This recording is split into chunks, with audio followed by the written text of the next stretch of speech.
8h37, iniciando a conversa de redação, participação do Eduardo Costa, do Júnior Moreira, da nossa colunista de economia Rita Mundim e do cientista político Malco Camargo. Você, ouvinte da Itatiaia, também pode participar opinando pelo WhatsApp 999967074 e também pelo canal da Itatiaia no YouTube. Aliás, pelo canal da Itatiaia você acompanha toda a nossa programação jornalística e esportiva em tempo real. O INEP, que é um instituto que organiza as provas do Enem, tem debandada de servidores responsáveis pelas provas do Exame Nacional do Ensino Médio. Há 11 dias das provas, Júnior Moreira. Bom dia mais uma vez. Bom dia, Eustáquio. Eu fico pensando, bom dia para todo mundo, eu fico pensando como é que fica a cabeça do aluno que vai fazer essa prova, né? É a única coisa que eu consigo pensar assim. Porque já é uma prova tão difícil, né? De uma preparação tão difícil, ainda mais em meio à pandemia. E aí, no momento desse, a gente vê 32 funcionários importantes ali dentro do INEP que simplesmente falam, não dá mais, do jeito que tá, não dá. Ninguém sabe ao certo o que aconteceu ali dentro. Fato é que essa informação já chegava há uns 15 dias, que estava havendo muita confusão dentro do INEP às vésperas da aplicação dessa prova.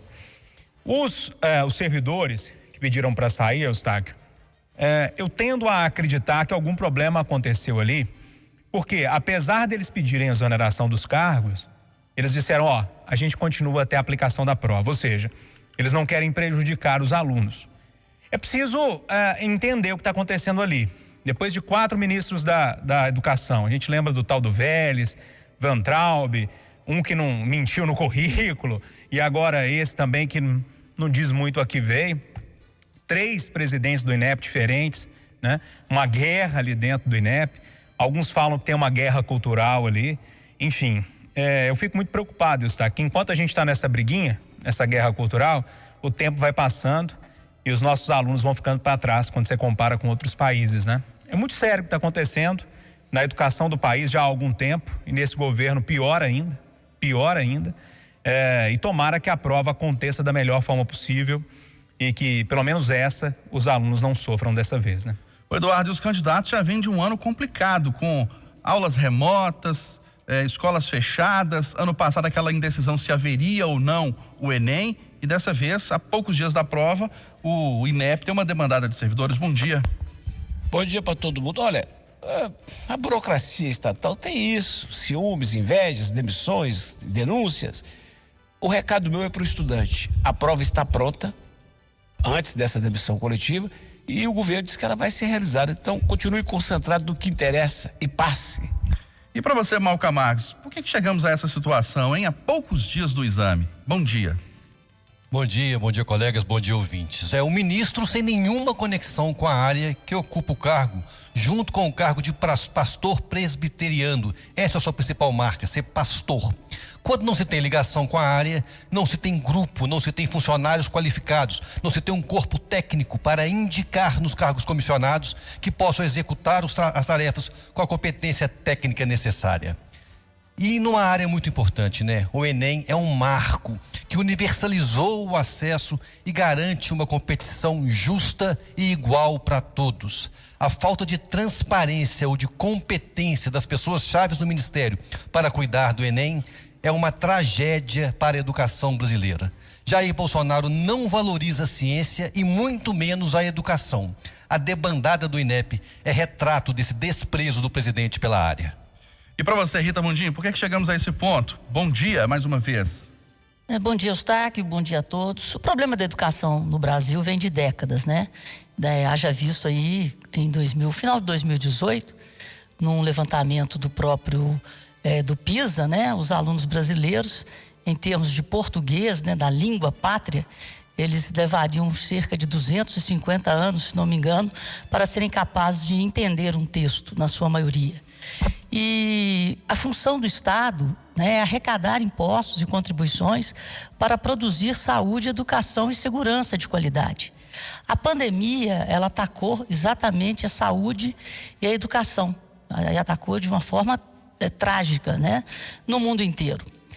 E aqui vamos nessa recuperação. Onde tem fumaça, tem fogo. Eu acho que as coisas têm que ser explicadas, mas a pressão política, ela ocorre geralmente em vésperas de algum evento de maior importância, para que haja um alarde, para que se crie um fato político que dê visibilidade a alguma necessidade de se expor algo. Então, vamos botar um filtro. É muito estranho que essa rebelião toda aconteça às vésperas do Enem. É estranho e é trágico, né?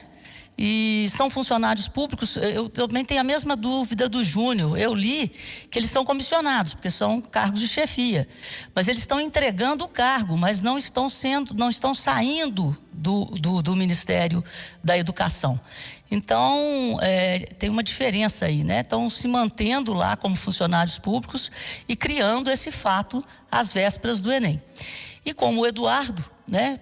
Alunos do Brasil, concentrem-se, estudem e passem. É isso mesmo, Eduardo.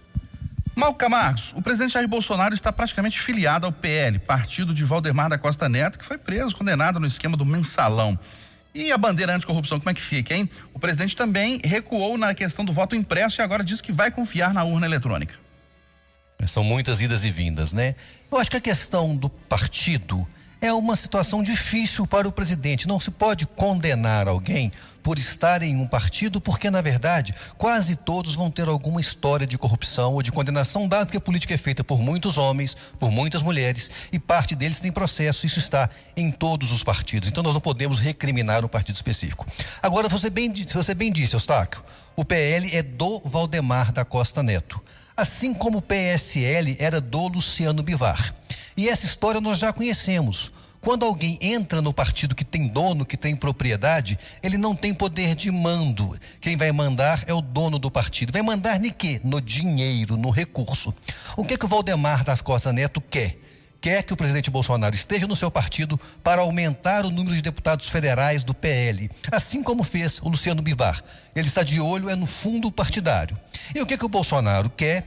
Quer o tempo de TV que o PL possa dar para ele, muito maior do que o do PSL quando ele entrou e agora com um pouco mais de estrutura. Mas na prática, então, nós não estamos falando de uma aliança programática, nós não estamos falando da implementação de políticas públicas, estamos falando de um acordo financeiro entre dois grupos distintos que vão se aliar para a eleição e certamente, se ganharem, separarão logo depois, porque os interesses ficam difusos em quem quer o dinheiro e quem quer governar. De outro lado, a grande novidade é voltar atrás em relação à urna eletrônica, né? Bolsonaro busca uma saída, falar que a participação agora de militares vai trazer transparência no processo. É bom lembrar, sempre houve a participação da Justiça Eleitoral, que sempre teve a autonomia para convocar as forças de segurança, e o nosso pleito sempre foi vigiado também por instituições internacionais, com muito mais competência do que o próprio Exército Brasileiro para apurar se há ou não fraude nas urnas eletrônicas, e como já foi provado até o momento, nunca houve fraude nisso. Bolsonaro recua.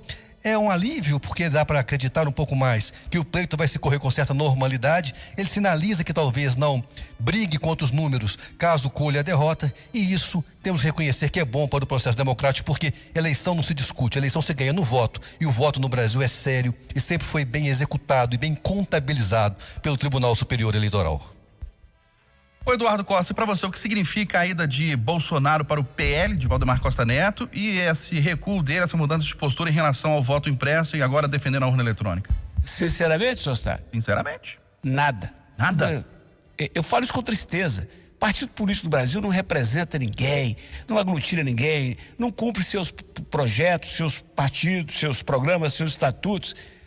Pergunta aí, deve ter 250 mil pessoas em BH ligadas agora no chamada. Pergunta para ver quem diz de bate-pronto. Partido do Dória, partido do Eduardo lá do Rio Grande do Sul, partido do Pacheco, que são candidatos a presidente, partido do Calil, que é prefeito de Brasília. Ninguém lembra, ninguém sabe. Não há vínculo, não há respeito, não há história. Tanto faz, seu Eustáquio. E para você, Júnior Moreira? Eustáquio, acho que eu poderia falar aqui meia hora sobre esse assunto, mas eu vou ficar com o seu enunciado, feito lá pelo nosso grande Alexandre Nascimento Botinha. Ele colocou assim no enunciado: Bolsonaro está praticamente filiado ao PL, partido de Valdemar da Costa Neto. Acho que não precisa explicar quem que é, né? Preso no esquema do mensalão. E a bandeira de anticorrupção, como fica? O presidente também recuou na questão do voto impresso e agora diz que vai confiar na urna eletrônica. Não precisa comentar nada. Rita Mundim. Olha, o Malcolm discorreu muito bem como que funciona a política no Brasil, para todos os partidos, sem exceção. Então, o que nós estamos assistindo é a necessidade de uma reforma política onde os partidos, como disse o Eduardo, tenham programas e respeitem os seus programas. Aqui não existe partido, é o poder pelo poder. E em nome do poder vale tudo. E as leis permitem que isso aconteça. E a gente tem visto recentemente a coisa mais triste, o retrocesso do Congresso em relação aos avanços conseguidos com a Operação Lava Jato. E esse retrocesso se deu exatamente para que partidos, que na minha visão são empresas de política, e são empresas assim, quase como capitanias hereditárias, que vão passando de pai para filho o direito de governar e de exercer o poder em determinadas regiões. Então, é isso. O Brasil tem que avançar numa reforma política onde os representantes possam nos representar e não aos seus interesses próprios e de seus partidos que foram quadrilhas, que estão virando partidos que serão quadrilhas. É por aí. Eduardo Costa, um liminar da ministra do Supremo Rosa Weber, que suspende orçamento secreto, deve rachar o STF. Hoje eu tô contra o editor. Eu tô com má vontade com o editor. Eustáquio, deixa eu falar uma coisa pra você. Sim. Presta atenção. O Supremo é feito de pessoas. Pessoas divergem. É natural, é salutar e é bom. Depois que as sessões do Supremo passaram a ser transmitidas ao vivo e que o Supremo passou a ter essa importância no Brasil, as vaidades afloraram. O Supremo tá rachado tem muito tempo, amigo. Não vai rachar nada, já tá tudo rachado há um tempão. E sabe o que eu acho? O quê? Eu acho que é bom. Toda unanimidade é burra, já dizia um cara mais inteligente que eu. Tá certo. Ô, Malcolm Marques, e pra você, essa decisão da ministra Rosa Weber suspendendo o orçamento secreto e provocando racha no Supremo Tribunal Federal. Concorda com o Eduardo que o Supremo tá rachado e é rachado? Ele está mais rachado do que nunca, e hoje sem poder tirar essa diferença, porque falta um ministro, né? Lá existe 11 ministros exatamente para quando tiver rachado. Tem um voto de Minerva de desempate, agora não tem mais. Os ministros se empatam, tem 5 em cada turma. Então uma falha então na composição dos membros do Supremo pela não indicação ou pela não apreciação do ministro, do pré-ministro recomendado pelo Jair Bolsonaro. Agora nós temos que falar um pouco do orçamento secreto. Eu acho que o ouvinte tem que entender bem sobre o que nós estamos dizendo. Antes, como é que um presidente controlava a sua base? Pela distribuição das emendas que não eram impositivas, ou seja, não tinha obrigação de pagamento. Então o presidente pagava as emendas para aqueles parlamentares que votavam junto com ele, e para aqueles parlamentares que votavam contrário ao executivo não recebiam parte da emenda. Então em 2020 teve essa ideia de criar esse chamado orçamento secreto. Agora ele é pior do que as emendas que existiam antes, ou seja, nós pioramos o sistema. Pioramos por quê? No orçamento secreto não se fala nem origem, nem o destino do dinheiro. Então, nós temos que separar duas ações distintas.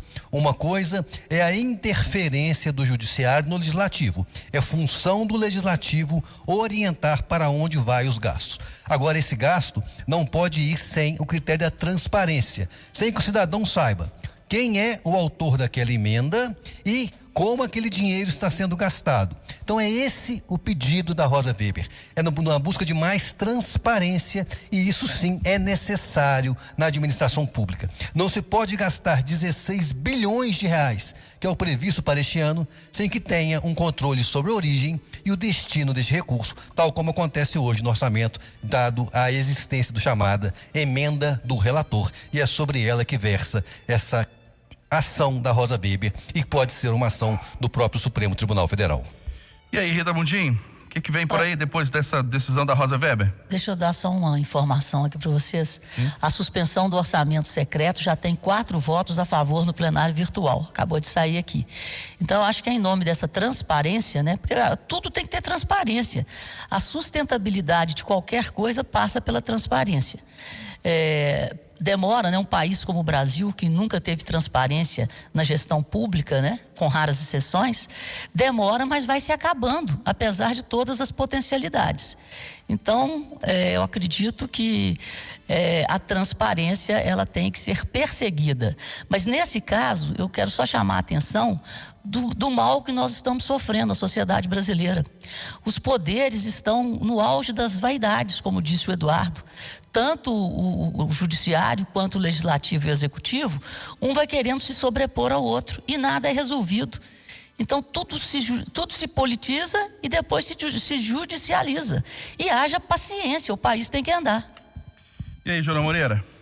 Eustáquio, eu acho que nesse caso cabe uma informação. O Supremo só entrou nisso porque foi provocado, né? O judiciário funciona dessa forma. Quando alguém provoca, aí o judiciário entra para tentar decidir e ver. E no meu caso, no meu modo de ver, que bom que o Supremo entrou nessa história, né? Porque o Supremo nada mais é do que uma corte constitucional. Se é uma corte constitucional, ele precisa julgar as coisas que ferem a Constituição. E colocar uma lona preta, esconder para onde que o dinheiro vai e como ele está sendo gasto, é uma coisa que fere muito a Constituição, porque lá na Constituição está a questão da publicidade, né? E nesse tal orçamento secreto não está tendo publicidade, né? O dinheiro é alocado para parlamentares que votam com o governo e ninguém sabe para onde vai, não precisa prestar conta e está tudo certo. O Malco lembrou um número, 16, quase 17 bilhões. Só na votação da semana passada dos precatórios, 1 bi, com B de bola, foi ali distribuído entre os deputados. Por isso que a gente viu o deputado da oposição votando, aquela confusão toda. Então é o seguinte, o que a liminar diz? Olha, não precisa parar não, mas dá publicidade a essa história, né? Dá transparência a essa história, porque essa tal de emenda que eles chamam lá de, parece que de R09, alguma coisa do tipo, nada mais é do que um mensalão que aconteceu nos governos do PT de forma institucionalizada. Simples assim. Vota comigo que eu te dou um dinheiro de forma legal, porque o Congresso diz que é legal, né? Mas à luz da Constituição, não é não. Fico torcendo para que realmente os ministros votem a favor da quebra dessa transparência, ou melhor, a favor da transparência desses recursos, porque isso é uma indecência que está acontecendo e a gente está olhando com muita naturalidade. E nada mais é do que compra de votos sem saber como que o dinheiro está chegando, em que ele está sendo gasto e como é que isso tudo está sendo dado, né? É muito sério o que está acontecendo e a gente está olhando com um olhar muito tranquilo para essa situação. Vou repetir, esse tal de emenda e orçamento secreto, emenda do relator, é um eufemismo para chamar de compra de votos. Nada mais é do que compra de votos. Ô Rita Mundinho, vamos de notícia boa? 9 estados não registram mortes por Covid nas últimas 24 horas. No Acre já são 13 dias sem óbitos pela doença. Para você, é o fim da pandemia aqui no Brasil ou o aumento de casos na Europa e outras regiões, Nova Zelândia, por exemplo, isso preocupa? Eustáquio, aqui no Brasil era uma questão de velocidade da vacinação. Essa velocidade veio e o que está acontecendo na Europa e em outros países é uma resistência à vacinação ou uma campanha de vacinação com uma efetividade bem menor do que a que nós estamos tendo aqui, né? Então, aleluia do Eduardo aí, aleluia, aleluia. Eu só quero voltar aqui no que o Júnior falou. Tudo que é segredo e é público, tudo que é segredo com dinheiro público tem nome. De certa forma, lá na frente vira roubo. Só isso. É isso mesmo. Eduardo, imagina a sua animação com esses dados mostrando que 9 estados não registram mortes por Covid nas últimas 24 horas. Melhor notícia do ano. Veja você, apesar da desinteligência entre os vários níveis de poder, apesar da postura inacreditável, inaceitável do presidente da República, a vacina está vencendo, a ciência está vencendo, o SUS está vencendo, os profissionais de saúde estão vencendo. Natal melhor virá, meu caro. Para você, Malca Marques, é o fim da pandemia no Brasil? Estamos caminhando para isso ou um agravamento da situação no exterior preocupa aqui no Brasil também? Basta andar pelas ruas, as máscaras cada vez menos utilizadas, o estádio cada vez mais cheio, as pessoas voltando à vida normal. É resultado da consciência do cidadão, é resultado da prática na realização da distribuição de vacinas e do hábito do brasileiro que acostumou a tomar vacina desde quando nasce e durante toda a vida da infância, né, a obrigação de vacinar os seus filhos, que sempre foi uma prática que é bem realizada pelos profissionais de saúde e bem aceita pela população, a despeito do comportamento do presidente, que dá um péssimo exemplo e dá justificativa para alguns que se negam a seguir os protocolos, a seguir, a acreditar na ciência, a vacinar a si e a seus filhos, mas o Brasil vai dando um bom exemplo, apesar desses interpérios, desses entraves provocados pelo presidente. Então temos que comemorar sim, a vida vai voltando ao normal e com ela a nossa felicidade vai retornando, porque nós vivemos tempos muito difíceis nos últimos 1 ano e 8 meses. Ô, Júnior, tá otimista, tá animado ou tá com o pé atrás ainda, hein? Não, tô muito otimista, Eustáquio. Graças a Deus a vacinação andou, as pessoas se vacinaram, né? Graças a Deus se vacinaram, até aqueles que diziam que não iam se vacinar, a maioria deles já mudaram de ideia e graças a Deus por isso também. A única pulga que fica atrás da minha orelha, Eustáquio, é uma informação que eu li, acho que na segunda, ou melhor, no domingo, que veio lá da China. Alguns casos aumentando por lá, algumas pessoas estocando até comida, e como de lá as informações não chegam da melhor forma, como foi no início da pandemia, né?